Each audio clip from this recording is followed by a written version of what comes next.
to another Filthy Talk. Trevor, Gemma, your host, as always, and joining us again, the return of Christopher Livingston. Didn't make it last week. No. A little rough, a little under the weather. Yes, sure. Filming Bacon's a Drag and got a little drunk. Blackout drunk. A little drunk. Blackout drunk. At least wipeout drunk. We know wipeout drunk for sure. Here's the thing. You were with it enough that you were the one who said, I shouldn't do Filthy Talk. Well, that's good, Yeah. because I don't remember anything, so that's really good. Well, that's not true. You remember getting ready in the morning. That's true, I do remember getting ready in the morning. Yeah. Oh, man. It was a day. So also joining us today, to my left, we have N.A. Razzak, or Nor, as we call him, and is his name. It's true, that's my name. And if you've been watching the channel, you recognize him from the first Filthy Talk, Drawn and Cornered, and Make It Funny. And beside Chris, we have Nadav-Sacha, who is, he's here. No, I'm kidding. You've also, if you've been watching, especially this week, Dav has been really heavy in our release schedule this week. Yeah. You've seen a couple of our double Q-tips with him. We had our first sketch on Monday. And then you're also producing Nature Talks with Maria. Just helping reassemble it, and then we'll be taking over come episode 4. And so it's been busy. It's been a busy couple weeks, I would say. I was impressed by how you actually passed out in those 2 clips of yours. So it's about finding the character and adding just a bit of chloroform. Documentary filmmaking. Wow. And joining us also today, subbing in for Ryan Whyte, we have the awesome Roz Young as our fact checker and Hi, chat Roz. liaison. So be sure to say hi to her in the live chat if you are watching us. I always want to jump the gun. You but do. First things first. He's got it. I'm really excited about today's episode. So let's talk about what we're drinking. I think you guys are drinking the same thing, and I'm doing something different. Well, let's talk about your guys' first, and you guys can discuss. Yeah. Well, today we are drinking a lager, a Deep Cove lager, which I am generally not a huge lager fan.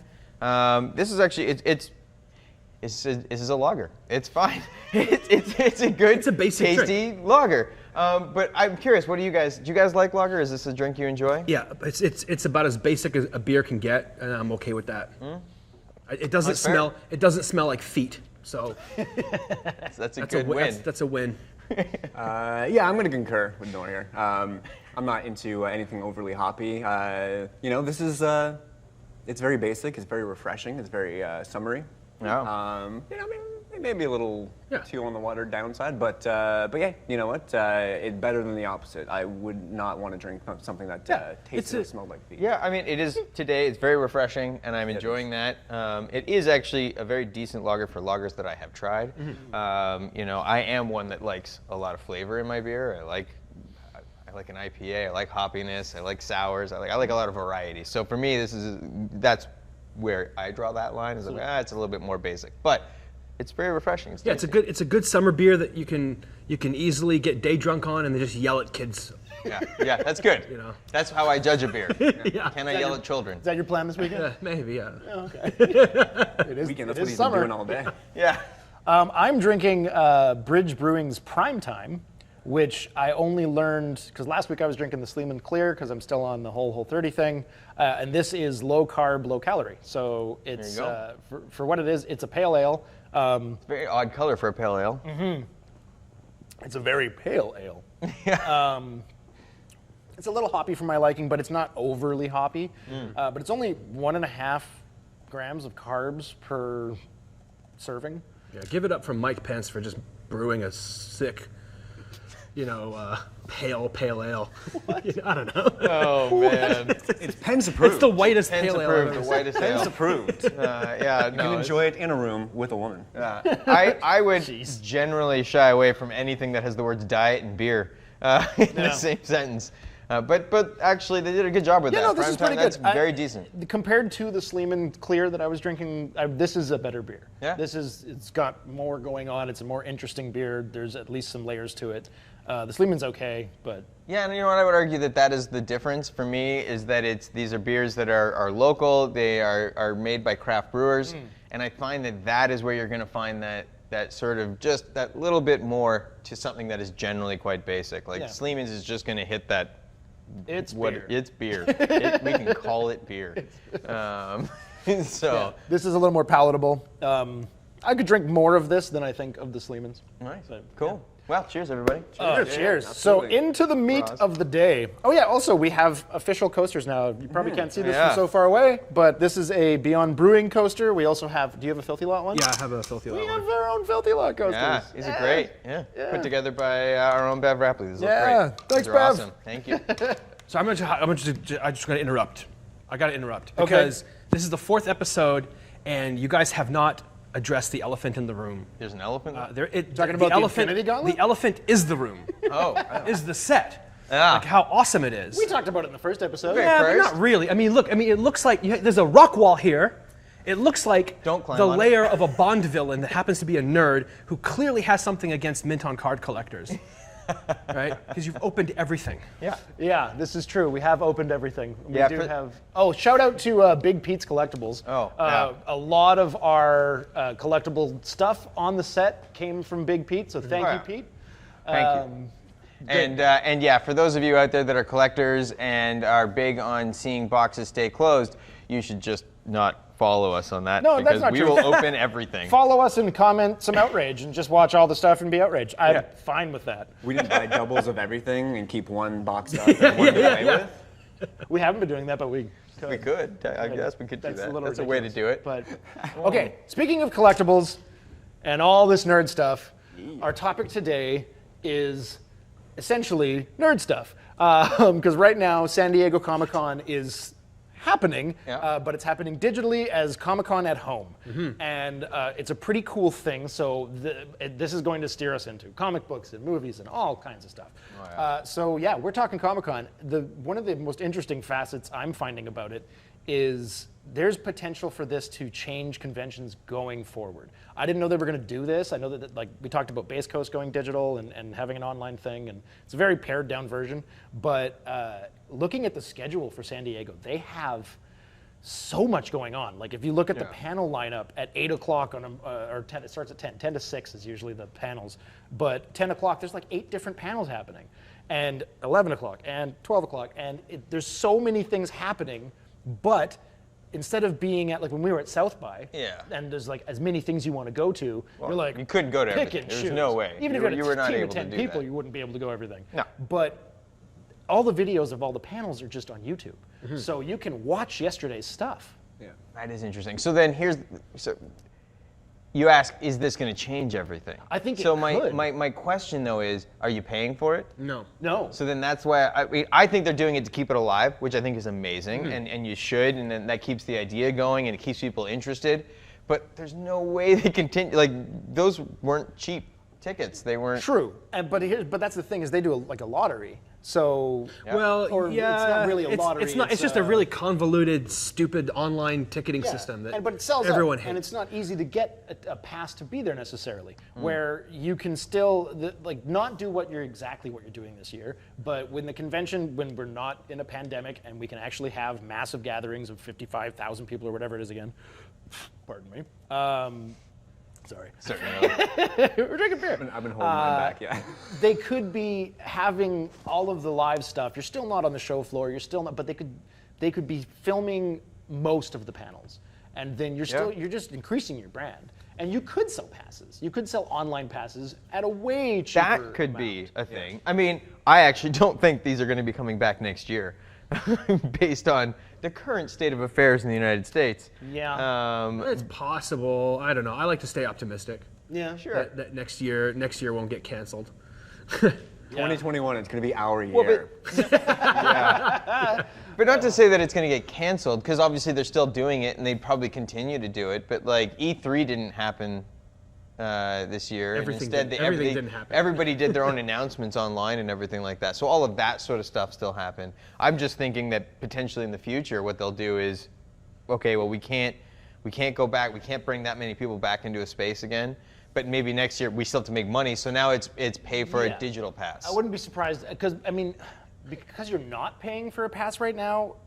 And the amount of stuff that's on there, because there's not just the panels, there's contests happening for cosplayers, there's drawing contests, all kinds of stuff. There's gaming happening. They're active on YouTube, their website, Twitch, Discord. Like they're all over the. I was shocked. There's they still have to have a massive team of people putting this thing on. I spent a good almost an hour this morning just trying to figure out what panels I wanted to watch.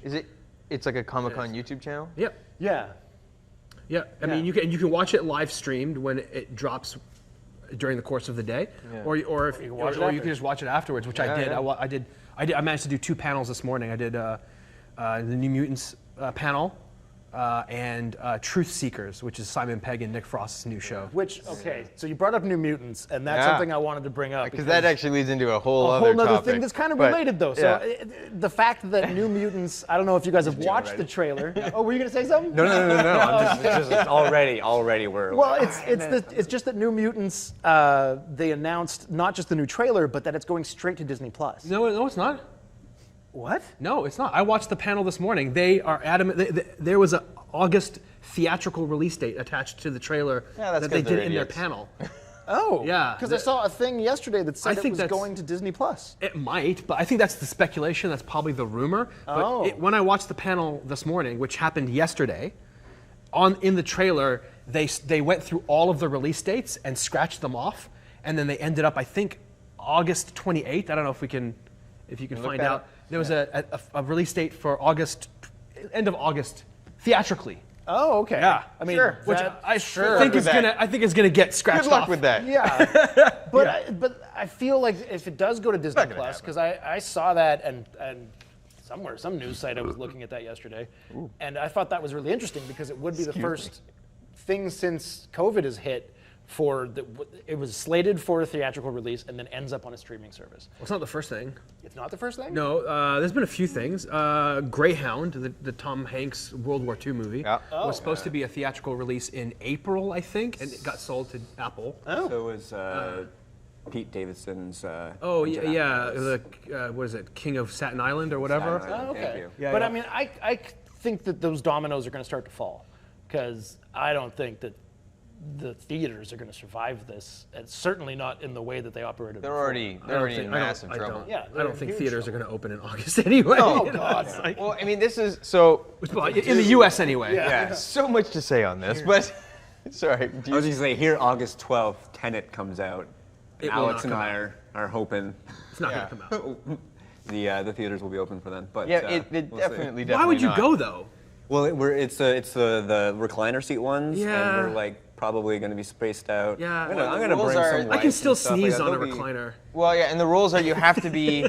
I think the rules are for the cinemas that you have to be at least a seat apart, and you have to be inner. So you can't have a person in front of you. It have to be off, Yeah, and they you got to gotta so sneeze it's like on half someone. You got to capacity. sneeze diagonally. Yeah. Then make sure you aim. No, they have to operate basically half capacity. Theaters make no money as it is. Like it's a really small margin. There's no way. All that popcorn's going bad. I mean, someone's got to eat it. Yeah, I'll eat it next year. Yeah. I'm not going to a movie this They're year. there. But this is my thing. So a lot of major companies, Disney, Fox, everybody, they're holding on to the idea that they can hold to their release schedule or a moved release schedule, but we're still going to get it out into theaters. We want to get those numbers. We want those box office numbers. They are not going to get those box office numbers. No, but I think that they're going to see the appeal of, rather than ticket sales, which someone goes and sees and it's a one-time spend, hooking people into their streaming services for a monthly subscription where they're just paying, because you can spread out your release schedule and have people hooked that they're feeding money in every month. And that's why I think it would go online. Is just because that would all my Marvel's online. Yeah, I'm going to go online. That's what I'm thinking. I wouldn't be surprised if that's where things go, regardless of. I hope they don't. I still like the idea of going to a movie theater and having that shared experience of watching a blockbuster with an audience, and and having a Says the germaphobe. a massive screen. I'm not saying I'm gonna go now, but once I get that little jab, then it's fair game. Whenever that were to happen. Yeah, next year. Whatever. That's not wood. Have you guys seen any of the trailers for stuff that are coming, like aside from New Mutants? Just New Mutants. Just Bill and Ted. I just watched that one. Bill and Ted I looks haven't seen great. that yet. Oh, you didn't watch it? I haven't seen the trailer for that I gotta yet. say, I've not seen the first two Bill and Teds in their entirety. Really? Really. Oh, okay. It's one of those movies. Most heinous. I know. I've seen parts of the movies. Oh, that's I've just surprising. never watched the whole movies. I haven't either of them.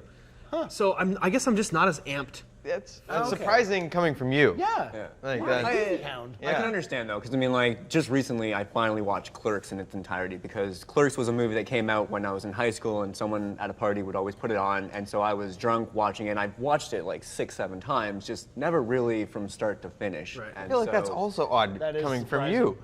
But Bill and Ted, I have watched. I mean, since I was like 10, 11 years old, like almost religiously. It's one of my favorite movies. I am super amped for the third one, and I love the storyline that they chose too. It looks great. It's such a great, clever It looks way. like they really maintained the feel of the first two movies. Yeah. And I love seeing sequels. So, like, if you haven't seen the trailer, there's it reveals that they each have daughters. Yeah. And their daughters are very much like them.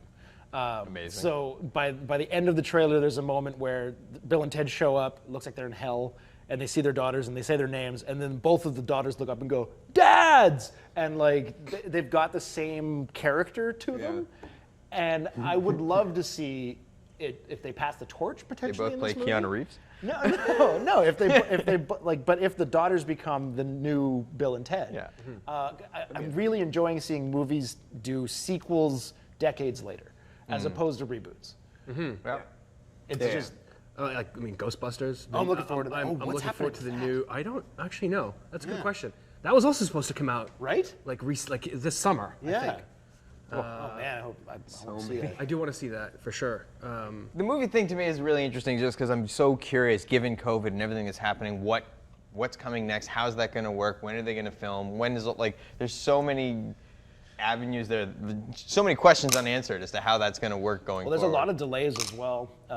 Part of like things I saw announced were like Mulan is delayed indefinitely. Everything that Universal planned to release this year has been pushed to next year. Yeah, there's a ton of delays and Ghostbusters, stuff. it looks like they're saying maybe March 2021. Oof. Oh wow. There you go. Just in time for my birthday next year. Yeah. I ain't afraid of no pandemic. Apparently they are. Pandemic's not a ghost. Yeah, it's true. Yeah, can't man. even see You it. can bust a ghost. Yeah, you can bust a ghost. You can't bust a virus right now. But if I might bring us back to the initial topic of the Comic-Con. Yeah. Because we are all big comic nerds. This is true. Can we talk a little bit about sort of what you enjoy at a Comic-Con or a Comic-Con like? Yeah. Well, to let the people at home know, the four people on this panel, we're not just comic nerds. We're all avid collectors, and have gone to many conventions together. Currently selling a bunch of books, by the way. If you go to, But yeah, I mean, that's part of the thing I love, especially going with you guys, Yeah. is the hunt. I love hunting for rare comics, Yeah. for keys, and it's a lot of fun. Yeah, I love the community behind it. I love meeting all of my favorite artists. Yep. There's aspects that I can do without. I can do without 150,000 people in my face. Yep. I can do without the smell of BO all the time. It's true. It's like just flop sweat everywhere. oh, that Yeah. It's not great. The moist heat of a post-production room. I used to play bass for Moist Heat. Right, Roz? Yeah, there's a lot of aspects of Comic-Con that I don't care for, but I miss it incredibly. But I mean, we have Fan Expo here in Vancouver, and there's the Calgary.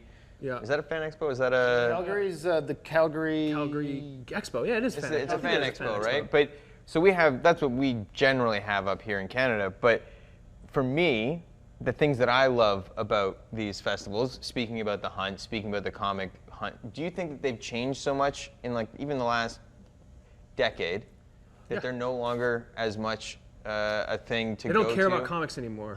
Well, I some- don't know about they. I think like when we went to Calgary, Calgary was so comic heavy. Yeah, that's was. true. It was great. Yeah. And but over the San years, Diego. Vancouver, the comic presence, like comic book presence, really It dwindled. almost disappeared. Yeah, completely There was dwindled. one year where there was just, 2 vendors selling comics. That was Yeah. it. Everyone else was selling T-shirts and pops. Yeah, it's become more of a shopping. Pops are a little out of control. What is up for with the sure, pops? but- Why are they everywhere? I think it has to do with their business model. They literally Make they've- everything. They've licensed so many things that they have to pump them out, otherwise they go under. Like it's Oh a, man, Yeah, it's, yeah. it's a they're it's going a under weird- anyways. This, Probably. I got a great deal for you. Here's the thing. We just Have you heard about pop? Put your eggs in all of the baskets. But I mean, it's not a bad model necessarily because somebody's gonna like at least one. except of for your the fact things. that pops are the non-collectible collectible Yeah. because they make so many of them that Mass-produced, you can't like. There's no value to them. They've just made except for too like many. the couple that they don't Yes, make a whole There lot are of, some that you're like- they vault some, and Yeah. once they vaulted them, then they skyrocket in price. But who cares? Yeah. Pop toys are the new Beanie Babies. So, New Beanie Babies, yeah. I was about to Yeah, say you're the same right. thing. They have but Beanie Babies Although, have a far there was- smaller There's window. a Beanie Baby that I bought for my first girlfriend way back then.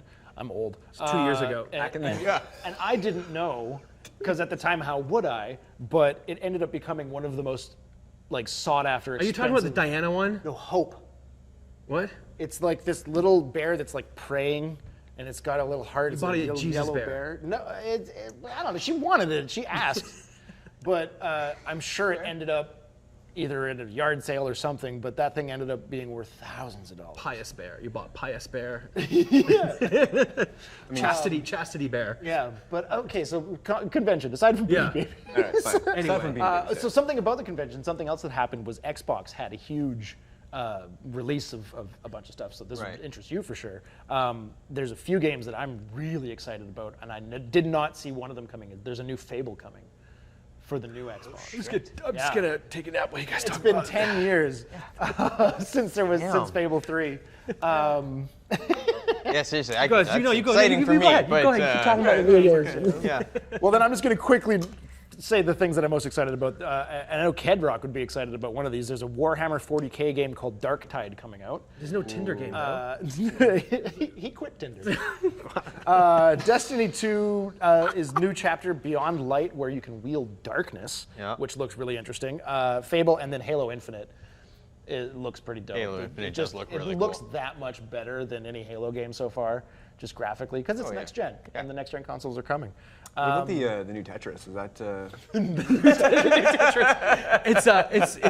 It's virtual. I was gonna virtual? say, it'd You be really catch cool. the bricks and you're like, Imagine if they did a move with your head. virtual, like a virtual Come at reality you. Tetris Like, would be kind of cool if you had to move the thing, guide it. Yeah. I think that'd be fun. I don't know exactly how Revolutionize to do it. Tetris, somebody. The Russians. I can't do yeah, it. seriously, no, that's There's a pretty new cool Tetris actually. game. What? There is. Just a fact. You haven't played on the Xbox No. or PlayStation? It's so No. What's different about Tetris it? isn't like the first game I look for, but you know. good. It's got an amazing soundtrack, and the music changes as your pieces drop and disappear. So as it gets more intense, the music picks up. There's beautiful, just graphics happening around you. It's, Cool. My But mom it's would still, love it. it's still the same old thing. it's blocks drop. You can now stop and slow time. So there's My extra, mom would love it. She little used to things. love Tetris. She used to be all about it. She was all Dude, about it. Tetris is dope. Come on. Until I played I Dr. enjoy Mario. I got so much more into Dr. Mario. Yeah. I just thought of a crazy game, virtual reality Jenga, where you're pulling out these massive things and you're just like, They okay. fall on you. That would be great. As it actually. starts you're like, oh god, don't get crushed. Sorry, that's our idea. No. Just run to the left or right. Don't run straight. yeah. The thing falling down. That's the trick back. The shadow. So Virtual nose and toes Jenga. I mentioned the fact that we're all very big comic collectors. Yes.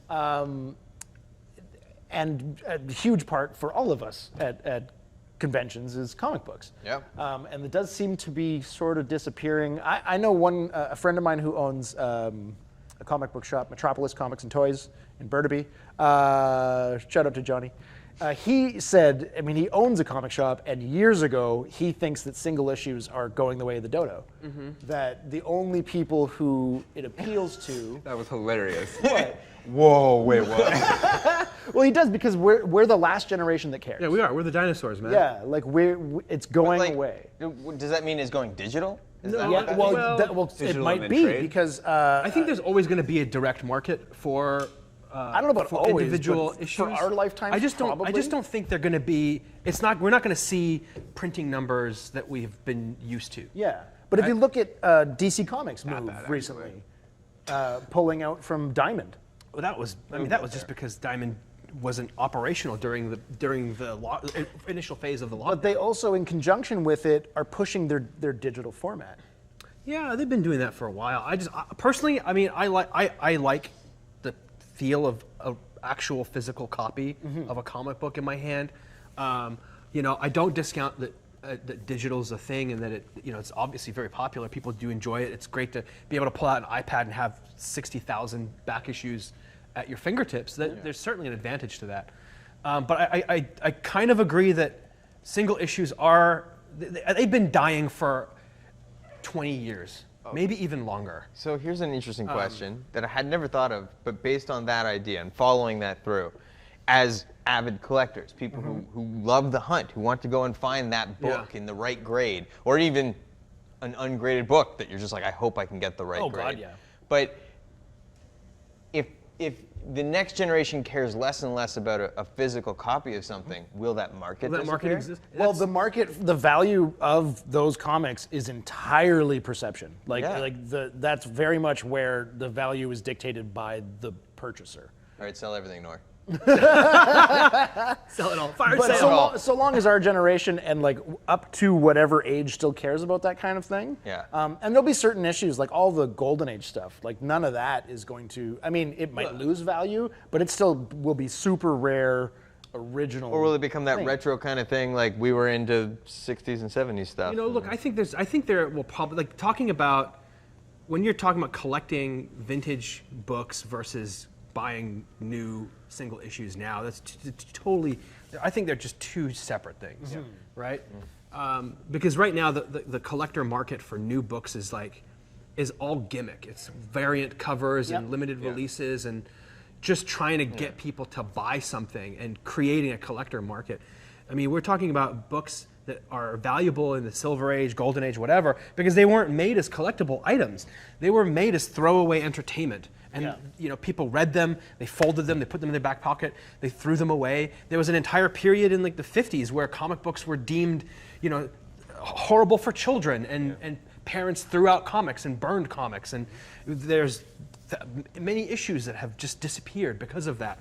That's what created their value, right? Because it's so hard to find them now, especially in mint condition or close to that. Yeah. Now, I mean, the market for floppies right now for new books, it's all made up. It's to me, it's actually all created by the distributors. And I would say that, definitely the new comics these days, the perception of its value is based on how much are you willing to pay for it. The speculation Even though the older about comics anything. are, We do, yes, really. like, We do. I would to also that say- effect, but they're just more valuable, as Nor pointed out, for those reasons, and they're the firsts and all that stuff, and they just print way too many copies. Well, I would also say that modern comics, I mean all comics today certainly, but modern books, if they're going to gain any real value, is directly tied to the MCU. Maybe movies or whatever. Yeah. But I think it's when I look at books that are selling like for crazy amounts of money that are modern, that are current,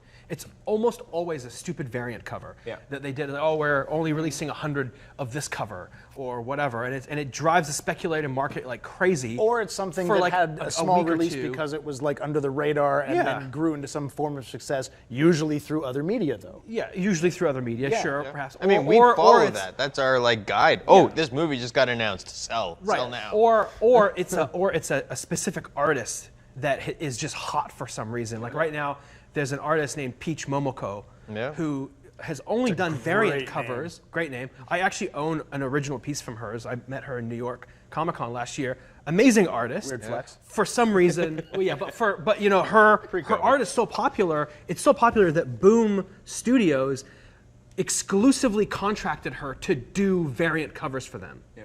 Because they are just flying off the shelves, and their secondary values on eBay are in the hundreds of dollars, and it's insane. Yeah. You know, so it's all in the variant market, and I don't play that game. I think it's stupid.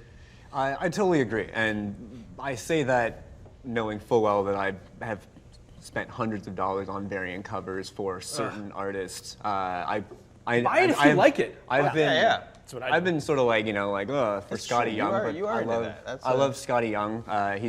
Does a sort of like a Tiny Toons version of the superheroes and villains and stuff. He's the Funko Pop of comic book artists. Yeah, exactly, right? Like it's just like some of that an his insult? covers are really clever might be. and cheeky, so I've enjoyed those. But definitely the ones that I've really spent a lot of money on are the Run the Jewels variants. Oh, yeah. Because for whatever reason, like I just saw the cover and I'm like, oh, I like this. Sure. And It's about those. yeah, and then it just went nuts. And I mean, like, even Naeem, who loves Run the Jewels, when I told him I spent almost $700 on this Run the Jewels variant, he was like, okay, well, I don't like them that much. And I'm like, oh, but the cover is amazing. Like, it's so cool. $700 on a Run the Jewels variant cover? Dude, you spent much worse money. Not on a variant cover. No.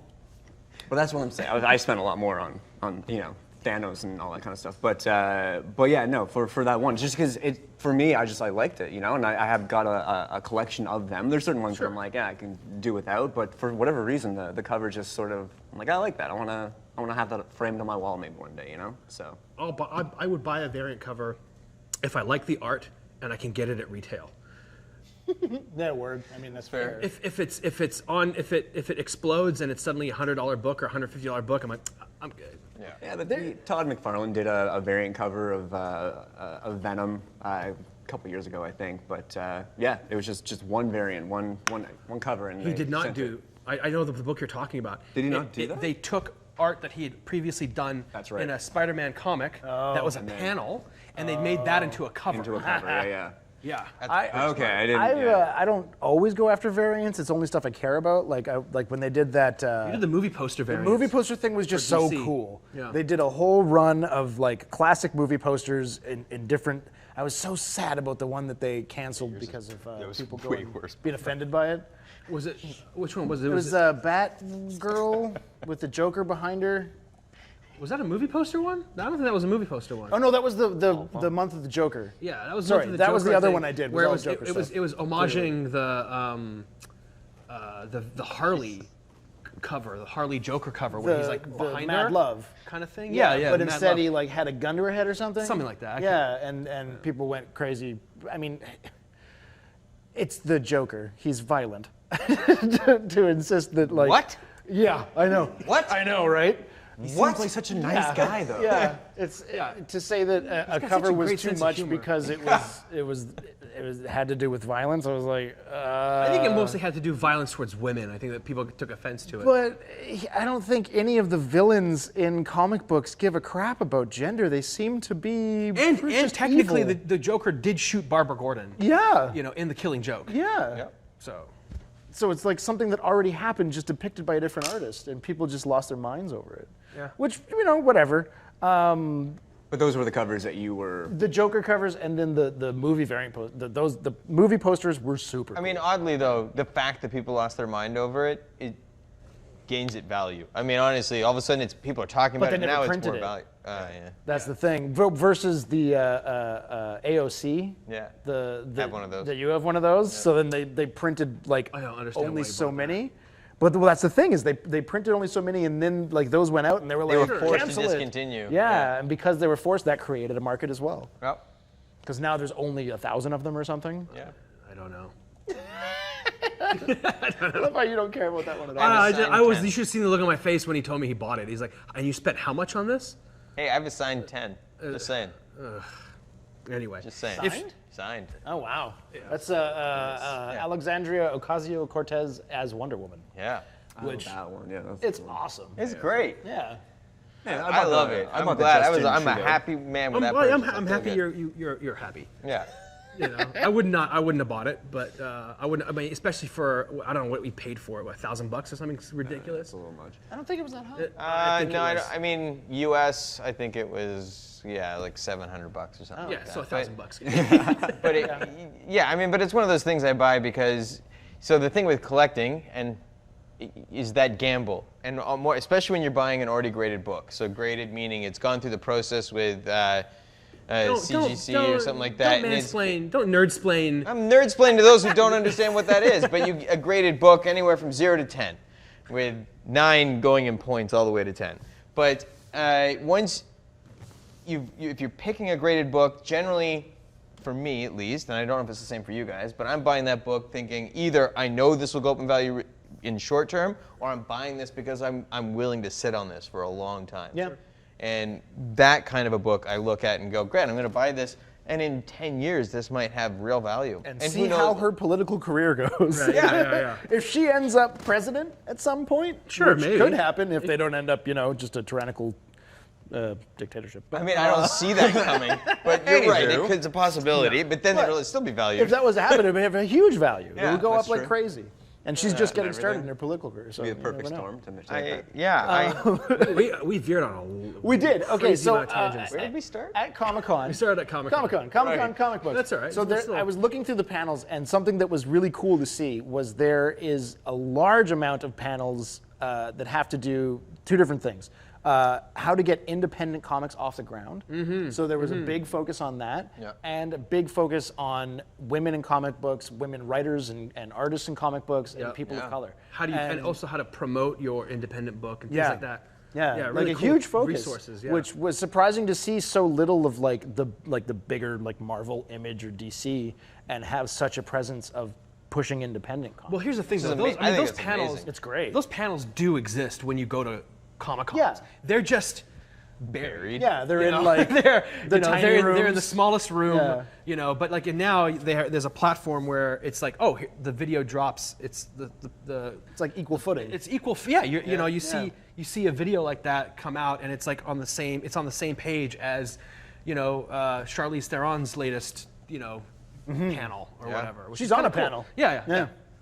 I mean, I think that's great. I would love to see more independent stuff getting pushed out there. I think locally, we have some amazing talent in Vancouver. I would love to see that get out there more. Some friends of ours, in fact. Yeah, you can watch some of them on Drawn and Cornered. It's true. On our channel. Tyler Jenkins is our current guest for issue 2. Who's next? Brenda Hickey, who does My Little Pony. Oh, yeah. Really? that's fun. Which I have a feeling is going to be probably our most popular episode Thus far. There's a shit ton of My Little Pony fans out there. Yes, this is true. No There's a judgment. couple. Just a couple. Just a couple. No judgment. So what is the dividing? We're What's here. the line We're not that ashamed. you have to cross to become a brony? I don't know, man. I've watched the documentary, but I think I was so Oh, bronies. I was so just stunned by it all that I've kind of forgotten it. Oh, okay. You know, You just it was put a like- blank spot in your brain. Yeah, I mean, look, I get it. I get fandom. You know me. Yeah. I don't care if what you're into. If you're enjoying it and you're having fun, and it brings you joy, fucking do it. Yeah. You know, And it doesn't harm anyone It doesn't else. harm anyone else. There is a dark side to the brony thing, which is super strange. Yeah, It's there's a dark actually side a to lot most There's a smaller. dark side to everything. It's a lot smaller than you think. I mean, Peter New is a friend of ours, and Yeah. he's one of the voices on My Little Pony. Right. And I spoke to him about this. I was like, so what's going on with the brony thing? Is this a real crazy thing? Is it? And he actually said when he goes to the conventions and whatnot, it's really, there is very much a small contingent that gets weird. Yeah. And he has had some But weird they're encounters. nice. They're not. Usually. No, but yeah, it's fine. I mean, the only thing is, anything that has that big of a following, I will try to look into. I'll try to be like, okay, what is this about? Why are so many people into this show? I couldn't do it. I could not. I tried. I sat down and watched all of Pokemon, and I couldn't sit down and watch all 3 episodes of My Little Pony. You didn't have a seizure after that? Yeah. Okay, so I don't know if anyone on this panel knows this, or Roz, maybe you can help us out.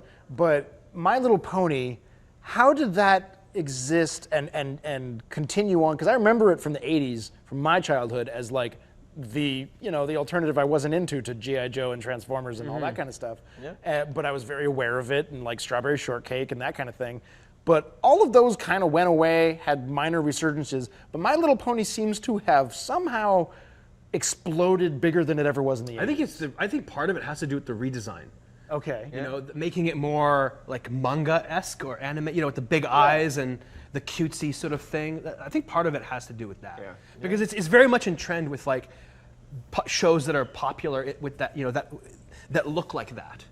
You know, I mean, there's a lot of animes and a lot of mangas out there that I mean, it's not my genre. I don't really get into it, but it's popular, right? Yeah. And I think I mean, think that's part of it. God knows what makes something popular. Some of the things that suddenly become popular, like what? Yeah. You know, Like I don't. Pogs. You know. Well, and we're currently in generation 4 of the My Little Ponies world. Holy crap. There you go. Which is Yeah, crazy. It's been I mean, I going know since that, but we, that's crazy. we were kids, but like the Friendship is Magic that's exploded now, but it was really the Equestria girls that really took off. Okay. You know, Sure. and we got really excited. Twilight Sparkle became this I think it was some of the characters that people really connected with. Yeah. There you go. Well, 'cause I mean, that's great. Does Honestly, the stories get darker? I don't think so. No? Like, is it still I think the super- world got darker, and so kids' cartoons have adapted in the ways that all I of the feel like they're stories still had very to. optimistic Friendship is Magic, things, yeah. right? Yeah, friendship is magic. Yeah, That's- but did it like start dealing with what, some- drug abuse? No, not drug Or, abuse, like, but like some a little bit more mature cracky themes? pony, just like Like, did it get into things about like I don't know, depression, mental health, like that kind of a thing? I have no idea. Okay. I don't. You're talking to the wrong I'm just person. asking questions. Yeah, I don't know. Maybe I should have With asked nobody Brenda here that, but- having any answers. I'm asking the wrong people. I'll ask a different panel. I'll ask around. I'll We get need Bonnie up here. We need Bonnie. Bonnie well, would know. Yeah. Bonnie, but comment in the chat. Yeah. Chat to us, Bonnie. Tell us, where's My Little Pony? Have at? the storylines And matured? they're talking about She-Ra in the chat a lot right now. Oh, So really?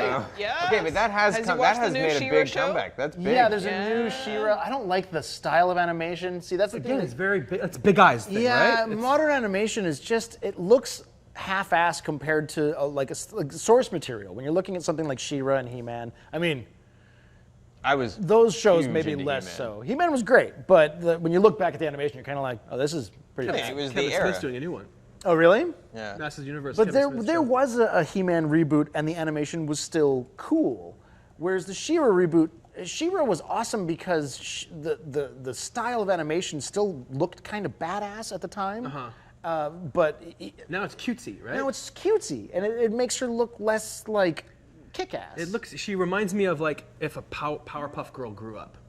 yeah. I would watch that show. I would watch it. They're all smoking and drinking brandy. Fair, I get that. Yeah.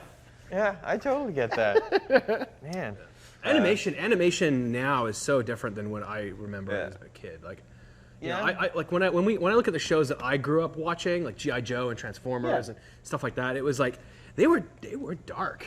Yeah. And Less yeah, the censored. animation was cheap, but it didn't feel cheap. No. They were less moral centered. Yeah, they where were. you had to have a moral in every story. Well, they had to. So that was the funny thing back then was the morals. Instead of being forced to have your story be moral, they were allowed to do like heavy battle-centered, like darker, like we're gonna experiment on people and that kind of crap. in the Nobody storylines. ever died. So that at the very end, that's not true. Duke died. Oh no, sorry, Duke was gonna be okay. It was Optimus Prime that died, and they canceled that in the G.I. Joe movie. Duke was supposed to die. Right. And then because of Took a children turn. having like PTSD over Optimus Prime dying in the Transformers movie. Oh, that's right, they changed it, right? They changed it with a line of dialogue at the end of the movie where their G.I. Joe wins over Cobra Law, and then there's just a radio transmission that says, Duke's gonna be okay, and they'll go, yeah! And that's it, because they intended to kill him, and then they were like, uh-oh, we're gonna get sued. So Comic-Con. Yeah, I mean, Before you go back to Comic-Con, couple of questions from the chat. Have you ever read Johnny the Homicidal Maniac? Yes. yes.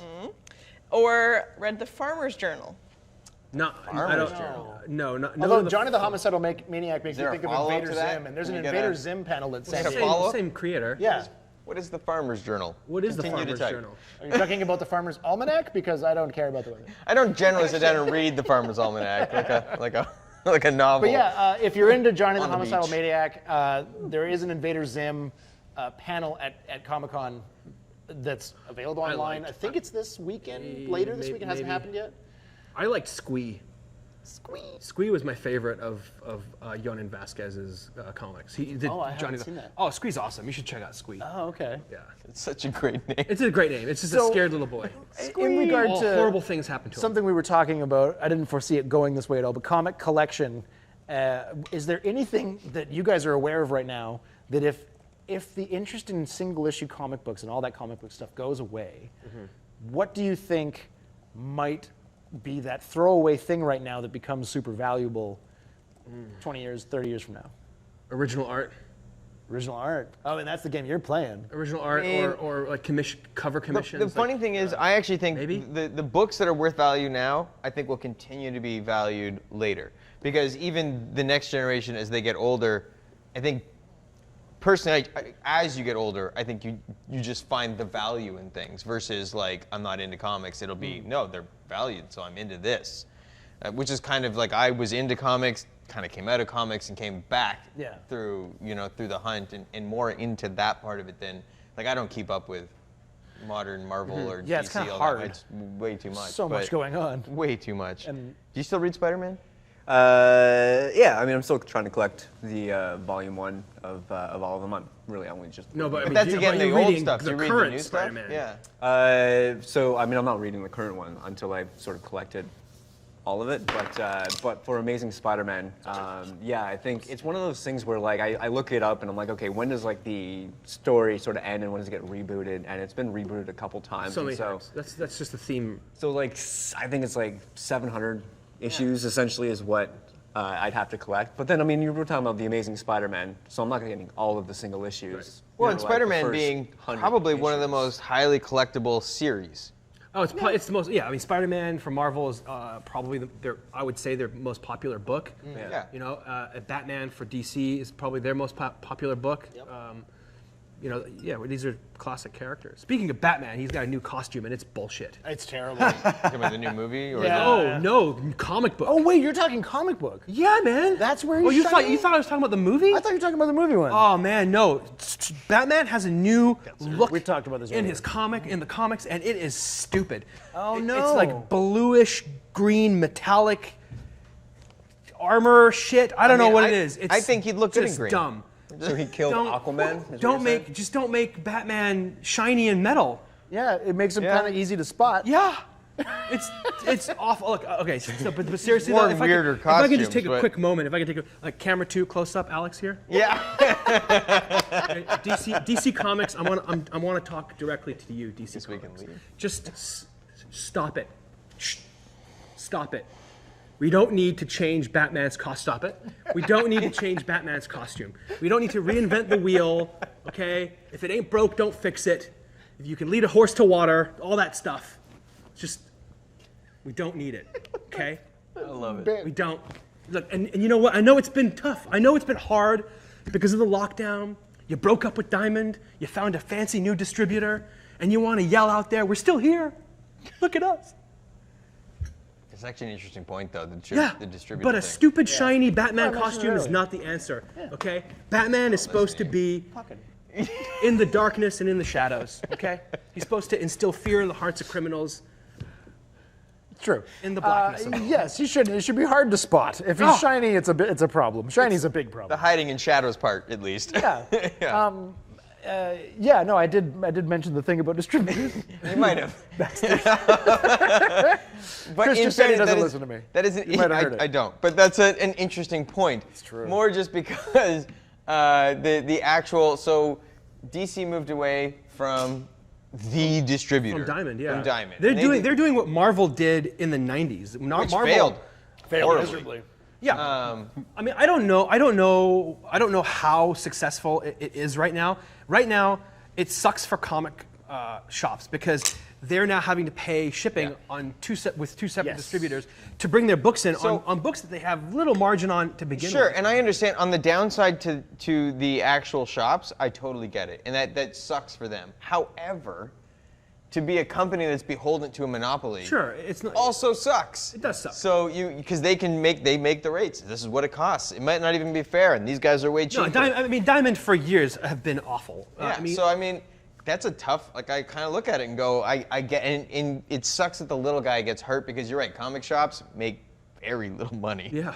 But I don't know. And they're forced to buy, copies of books that they don't need in order to get a variant so that someone can spend 40 bucks Yeah, on a that's stupid probably comic. Roz? biggest FU. First, the chat had some very intelligent and interesting things to say about mental illness and the interesting. My Little Ponies market in regards to the autism angle. It's Oh, very interesting. People really? should follow along.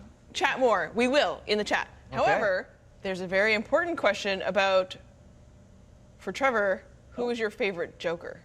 Who's my favorite Joker? Jared Leto. Wait, like played Joker or It's that vague. So debate. My favorite Joker would be Mark Hamill. Easily. I think that the animated series leading into, because I consider the Arkham Asylum trilogy, it's made by Paul Dini and what's the other guy's name? Something Anderson, I think. Anyway, the same people who made Batman the Animated Series wrote and oversaw the Asylum trilogy, and it's still almost all the same voice actors, and they consider that the continuation and closure of the animated series. And that portrayal of the Joker captures the proper insanity and psychosis of the Joker more than any live performance. In a kid's cartoon. it's not Heath Ledger? Hell no. No, and honestly, we're gonna have to do a whole episode about that because I can go on. I've timed myself. I have a friend that I went off on for about 3 hours, and at the end of it, he was convinced. He's like, "Yeah, you're right. That wasn't the Joker." So we're gonna have to do a whole thing about Debatable. Yeah, I was not that friend. that. No, I think that Heath Ledger played an excellent psychopath, but he was not the Joker. To each their own. And that whole series, I've mentioned this before in Filthy Talk, but the Chris Nolan Batman series, it started off really good, and then it just fizzled. Well, number 3. Terrible. Number 3 is terrible. 2 had its own problems, and then This could be its own episode because this is where we this disagree. Is comic books and movies. But what about comic book Jokers? Yeah, seriously. Comic book Jokers. I mean, you like the new 52 Joker, right? Kind of. I liked. My favorite part of that was the whole. What's it called? The pit, the Lazarus pit. So there's a really, really creepy. I actually got goosebumps reading it. In the new 52 Batman series, they start investigating the Joker in that, and Commissioner Gordon comes across a newspaper article from like the 1910s or something. Like it's really old, and the Joker's in a picture of like a family that was murdered in this house. And he's like, it's just this newspaper clipping, and he's in the window, like staring, and it gave me goosebumps because it was the Joker has always been here. He predates Batman, and he's actually more of this like entity than he is a man that's twisted. Right. And that made him even more appealing to me. It made it super creepy and turned him supernatural, which a supernatural Joker, or like, Emperor Joker when he got Mxyzptlk's powers. But yeah, I don't know. I don't know what my favorite. That's hard to say. But that's an interesting question. So, I mean, favorite character or villain? Could be either. The chat would like you to say regarding that question, but not DC or Marvel. Oh yeah, period. Interesting. Period? But Not comic book, DC or comic Marvel, book though? Favorite character or villain, but not DC But or not Marvel? DC or Marvel. Huh. Yeah, I mean they're asking about series, but you guys are talking characters right now. You could probably do both. I mean, okay, actually, for me that's easy. Favorite series outside of Marvel or DC? Saga. I love Saga. Sure, it's okay. God damn, It's okay. It's okay. For me, it's Black Science. Black Science is also very good. I just... Dimension hopping. Come on, it's dope. Yeah, that's fair. I mean, Saga or Deadly Class as Deadly well. Class is Deadly great. Class is great. And I believe there's a show coming for that. It's been out, and I think it got canceled after season 1. Oh, Yeah, never mind. I watched Forget the I watched show. the first couple of episodes. It's promising. I would have liked to have seen more. Yeah? This is a tough question. I'm It having is a trouble tough with it. Outside of... Yeah, I mean, I read a lot of books outside of yeah. Marvel and DC. I haven't read a DC book in a long Headlopper? time. What's that? Headlopper? Headlopper's fun. I'll looking read for anything. favorite I'll read character, not anything just by Rick series, Remender. I'll read anything by Brian K. Vaughan. Paper Girls is amazing. yeah. If you're into it's very much in the vein of like 80s Spielberg movies.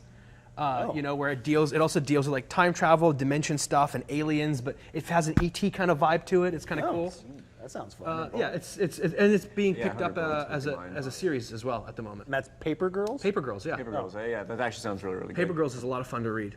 Yeah. I was just saying to Dev, I assume... 100 Bullets is, I mean, yeah. I think the last full series that I read. Funny I enough. reread actually recently. It's amazing. Yeah. I could not get into that. What? I couldn't It get was into the it. art, right? You weren't into the art. It's not my style, really, I thought but- the art was so cinematic in a way that I had never seen a comic book do Yeah, before. I agree.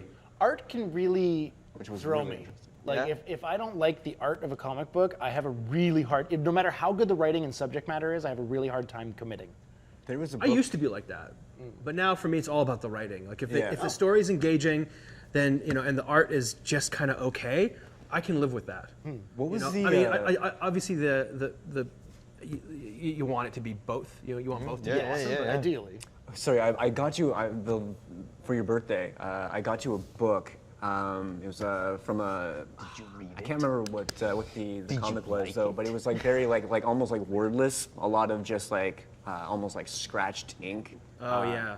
What was the guy? He won an award, the Eisner Award for the next one that he did, and so this was the first one he released. I know what you're talking about. Something Nation. I forgot. Oh. Anyways, Roz- it's a go kid ahead. with a small little rifle, and he goes off, and yeah, there's this thing with turtles and everything. But it was just like the art was just so like emotional, and there was like I think barely it was- any words in it. It I was think just the very artist was internal. Nate Powell. I know the. Oh, yeah. I Roz, think you it had was something Powell. else to say? Chat's getting really excited about the Max. Oh, I love the Max. Yeah. Oh. I don't think the Max. I really enjoy the Max. Although Yeah. I it's came not, to the Max. It's not still going though. I think it got rebooted. I thought it was. No, I think they it got- started But a they new run took of a it. hiatus. No, they did a recolored version of the original But books. well, there's also a crossover Max Batman. Yes. I was just Yes. thinking it too. What? What? Bone We both jumped by to Jeff Bone Smith. immediately at the same yeah. time. So, Bone is so great. I walk into the comic shop, Golden Age, downtown, and I had like $60 burning a hole in my pocket, and I walked in, and I was like, I just want a collection. I just want to read a story of comics from start to end in one collection, and they pointed at Bone, and so I bought the whole thing, and it was one of those like, reading it, I was like, oh, it feels like very Calvin and Hobbes, almost like a strip comic from a newspaper, but ties together in one of the most epic fantasy stories I've ever read. So enjoyable that I like reread it every couple of years, and when my nephews are old enough, I'll be reading to them because it's just like it's such a Bone's fun. I still haven't It's a read lot it. of You've fun. recommended it to me many times, and Yeah. I still haven't. So read it. It's a good. really interesting little should check it fun out. story. It's not complex, certainly, but it's fun. I mean, look, really it's fun. it's an adventure. It's also and it's made for kids, right? I mean, it's published by Scholastic. Yeah. There was okay. So as far as favorite character goes, oh man, this is really hard. Outside of- so it's not actually. It didn't start as a comic book. I think my favorite character, period, is Drizzt. Really? Drizzt. That's a comic. There's a comic. There I- is a comic, yeah. but it didn't start as a comic. But I think Drizzt. that, like, yeah, I know, right? I want to know that. I just say Drizzt. This is the but- Dark Elf? Yeah, it's the Dark Elf from R.A. Salvatore's series, Legend of Drizzt. But if you read I haven't read the comics. I don't know if it's as well. It can't be as in depth. I mean, There's it's no never way. as in depth, but Because the the comics thing are I good. love the most about that character in the novels is those every so often journal entries of his. Like you see the evolution of a character, and it's written in his journal, and it's usually it's something like sometimes there's a whole book that goes by without ever having one in there, but it gets really philosophical, and you see the evolution as he's changing as a character over an elven lifespan, and he's exposed to so many different things, how he changes and how his understanding of life changes based on who he's exposed to. And his philosophy on a personal level evolves throughout 36 books, and it's just amazing. I mean, that's today. I'm not entirely sure how many R.A. Salvatore's put out in the last hour, but he pumps books out pretty R.A. fast. Salvatore is on a panel at Comic-Con this Is he? weekend. Yeah, I That's saw that on interesting. one, and I was like, I'm definitely Okay, checking but that wait. out. So what do you call it? Not a chapter end, but Arc. And well, no, like in a book, sometimes you'll have Act? you'll have an act, maybe an Yeah. act end. Yeah, it's like an act Because break. usually that's when you'll find it, is an Yeah, act it's end. not an It's like act. it could What be is it? 3 chapters, it could be 5 chapters later. Art. It's an arc. The first arc is usually. Is that like, what you call Well, it? an no, arc? it's not. I'll. it We'll an look arc, it up. Roz? We'll go back to it. It's like so. Like Looking to you you're people, is reading it an through a arc? novel. Act? Specifically What are we looking about at this here? book? Well, in this, there's like no, it's not even specifically this. It's like chapters 1, 2, and 3 might be part of it. Yeah. And then before chapter 4, there's a break, and you're going. And then it could be 7 chapters, and then there's Yeah. another break, and then there's Yeah. it's so just it's like whatever an the act structure, but I Yeah. don't think it's called an act. Yeah, I don't know. I'm just curious. We're What looking do you call stupid that? Here, write a book. Because that's where that is. Sounds like you're talking about an It's arc. escaping me. Yeah, I don't know. An arc is your overall. No, it's not. Your first arc is generally like the first 5 issues. That's the first arc of your story. Okay, so that's fair. Or whatever. Or That's first fair, 6 I get issues it. or whatever. But bringing it back to my initial question about favorite character, adding to that, who do you hunt for the most? Daredevil.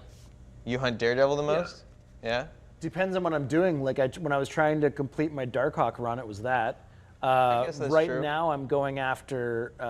I want to do a single issue Wolverine run. It's going to be hard, but I want to do literally everything he's ever made appearance in.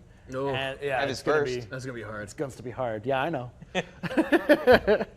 Also on sale right now, though. Oh, really? Yeah. But you, I'm assuming Spider-Man. Spider-Man. Yeah, I mean, the last big shop I did was for Amazing Spider-Man. For yeah, that just trying initial to run. collect, yeah, like 1 to, I think it was 700 or whatever was the number. Is I that was all? like, Only 700 comics. Hey man, it's I- better you than know, I've collecting got- I've action got- comics. They've eclipsed 1,000 issues. Yeah, or that's true. detective. That's true, actually. And if anybody has a real cheap Action Comics #1, I'd love to buy it. So I wanted to get into and speculate about what we thought about the future of the MCU. Yeah. And all of that, and like review what it's been up to at this point, how we thought the MCU handle itself, and And you can tune into the next 4 episodes. yeah. Of, So Filthy Quick predictions? we've already run out of time. Have we? Yeah. So we can't even get into that today. That's too bad. But another time. Another we'll talk time. about that. Maybe we'll get into MCU potentially when we know a little more about what's coming I next. predict it'll be coming to a Disney Plus near you. Yeah, I did see a really interesting opinion piece on where they think they're going with the next big bad storyline, Yeah. as opposed to Thanos and the Infinity storyline, is just that the Celestials are going to end up being the next big bads, which are also tied to the Infinity Stones and creation of the universe and all that. So much to discuss around all of this. there's so Before, much. but before you All guys right. sign off Yeah, or what's whatever, up? there is a book that you guys should check out, and also our viewers should probably check out. My co-producer on Drawn and Cornered, Lonnie Nadler, drops Black Stars Above. His collected Hi, Lonnie. series comes out Yeah. on the 29th of July. Oh, sweet. I read it as single issues, and yeah, the collected volume comes out this month. great. And so you guys should check it out. Yeah, what's it called it's again? Black Stars Above. Black Stars Above. Awesome. I will Check it out. that Sweet. Lonnie's awesome. So thank you guys. Oh, yeah. thank It's you. been fun, and it went by. Thank you, Roz. It went by Roz. way too quickly. So yeah, if you haven't already and you're joining us for the first time, please like, subscribe, ring the bell, and Yes. we'll be doing Filthy Talk. Will be live every Friday, unless something catastrophic happens. What's coming out tomorrow? What is coming out tomorrow? Oh, Animal Crossing. Okay, so we have 2 days in succession. We have Animal Crossing tours of all of the people here who have been playing Animal Crossing. This was our first check-in. of people. I think it actually. The early islands, some of them. Yeah, this was like near close to when the game came out. I just started playing yesterday. Real early island. So I'm not in this, but yeah, it's just island tours will of what start everyone tomorrow. was starting playing. So yeah, check that out and stay tuned for more. We've got a bunch of stuff coming out next week. We'll be back on Filthy Talk next week. Like, subscribe. Thank you. Stay Thank you. filthy. Bye, everybody.